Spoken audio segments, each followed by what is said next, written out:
Hey John, we start the midweek interview by quickly looking back at last weekend. Never nice to lose a game, particularly a derby game. Final thoughts on last Saturday? Yeah, it was very much as it was after the game. Felt that we were ahead at half time, but probably it came back to bite us that we weren't further ahead, because I felt the opportunities we created were really good opportunities and great play, and we didn't take the chances that came, and in the end it came back to bite us. However, we should still have been able to defend better as a team, as a whole team, when East Fife got a bit of momentum and picked up a little bit and we kind of fell out of it. We should have been able to stick together and see the game out, you know, even although we didn't want to draw. If you can't win a game, you certainly don't want to lose a game, and so we should even be able to just, you know, hold out the last couple of minutes. But we shouldn't be in that situation, and that the fact was that we were miles ahead in the first half, should have been 2 or 3 up, and we should have been putting the foot to the floor and going to go 2 or 3 up in the second half. But it would seem like, you know, it is something that we need to develop, that mentality of, you know, continuing to play at the same tempo and intensity and creating the opportunities in the second half every bit as much as we've been doing in that game in the first half, and also against our Forfar game, another game that we were very much in control of and then allowed the opposition to get in. So it's an ongoing thing. It would seem like, you know, it's something that we've inherited, and so we need to try and eradicate that as soon as possible.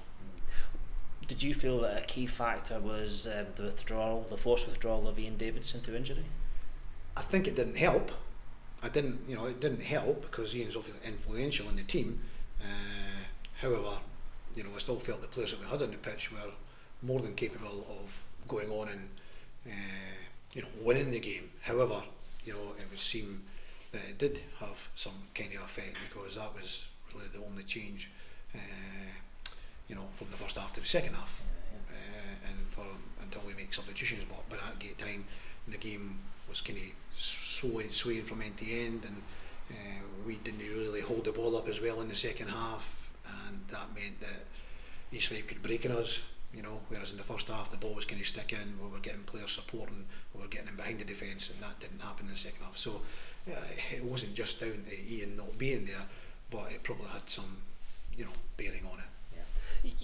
You built your reputation as being thorough in your analysis of matches. The post-match discussion went on for a long time. Through the week at training, the feedback that you've been giving to the players, have they responded and reacted on the training pitch? Very honestly and openly. You know, we did an analysis on the Monday of the game, and we got it out of the way earlier in the week on the Monday. Very honest and open and frank discussions, very much as it was after the game. Everyone here is for the same cause, but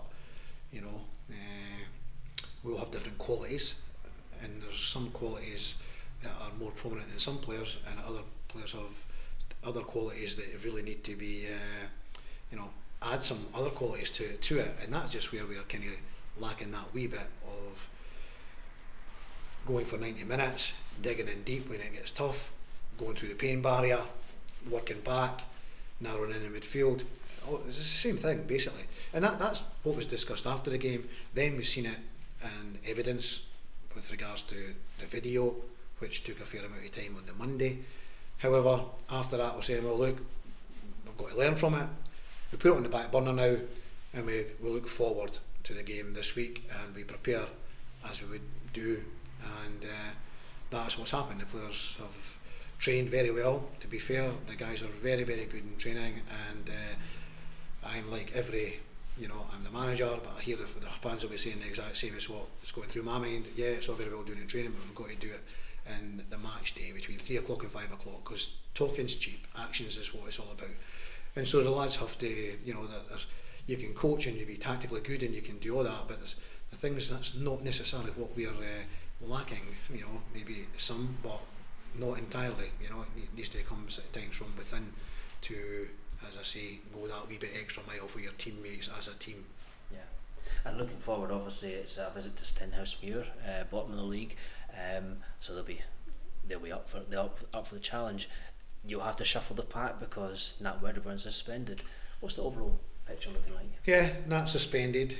Last week, Lewis Millen missed out in the squad. He had this kind of sickness bug that was going around, so he had that, so he missed out. So he'll come back into the squad, make himself available for selection. Young James Berry has picked up tonsillitis, it would seem, this morning, so I couldn't imagine he will be available for the squad this weekend. And that's about it, you know. Ian Davison has recovered. He didn't train Monday, didn't train Tuesday, like Ewan Murray. He also was in the same kind of situation. They were nursing injuries. However, they're both trained today. I'm just come off the training pitch right now. They're both trained well. So hopefully there's no reaction, and hopefully they're available for the weekend. Yes, Stenhousemuir may be sitting at the bottom of the table. I watched their game from the weekend, or as much as you can do on the sort of YouTube clips on the Stenhousemuir website, and it looked like they actually played very well. It's a 2-1 defeat to Dumbarton, but they actually looked like they created some good chances and good opportunities, so we cannot take this team lightly at all. They have won 4 games, but 3 of these games have been at home. The AstroTurf pitch there is not the best. However, you know, they stand between us and 3 points, so we've got to be very selfish about it. We've got to hit the ground running on Saturday. But if we get ourselves in front, we want to build on that. If we don't get ourselves in front, we need to fight to get back in front, and we need to go for the entire, 90 minutes. Yeah. And we always talk about injuries. Lewis Vaughan had his operation on Tuesday, I'm led to believe. Any word on how he's recovered from that? And I noticed that, for instance, Chris Duggan was out there training. Lewis's operation was on Tuesday evening, and by all accounts it was successful, and the surgeon was very happy with the way it went, and he doesn't see any complications going forward. Lewis, the last time, was back roughly 6 weeks, but let's always say between 6 and 8 weeks. We're hoping that will be the case, which will maybe make it the end of December, beginning of January. That's kind of best case.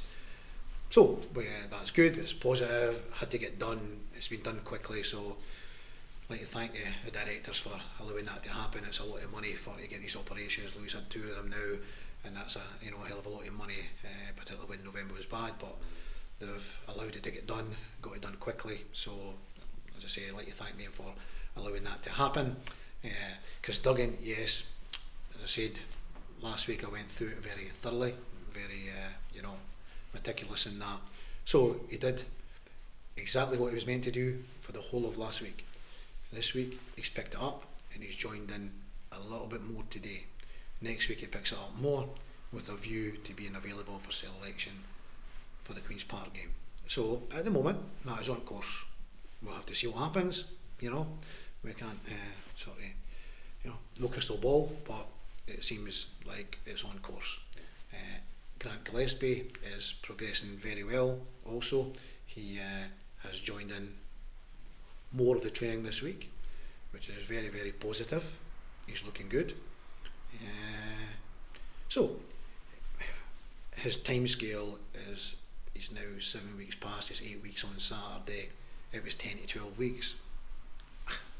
Look, I'm not a physiotherapist, however, from what I'm seeing in training, I would expect it to be 10 weeks. Based on what I'm seeing in training, he doesn't look a million miles away. And a real push, maybe even the Queen's Park game, but we don't want to be silly about it. But he's doing very well. So we're getting there, yeah. Slowly but surely, yeah. It would be nice to get these 2 back very quickly. Then Lewis Vaughan, and that's like, 3 players back. Hopefully, touch wood, we don't pick any more injuries, and who knows, hopefully we can get Reagan back the end of January if we're very, very lucky, and put the foot to the floor to the end of the season. Just finally, on a lighter note, something that you mentioned before we started recording there, big week this week for Paul Smith being inducted into the Hall of Fame, and he's got another big day coming up. Why is he not going to be available for selection on Saturday?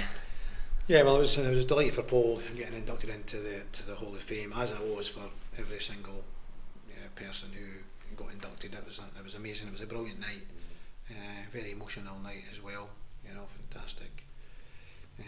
So Paul is getting married on Saturday, so unfortunately Paul will not be at the game on Saturday. So we'll need to win on Saturday, because I'm going to his wedding and I don't want to be sitting there with like a raging beer, you know. So we'll need to win on Saturday. Yeah. And off the weekend. Cheers now. Thank you.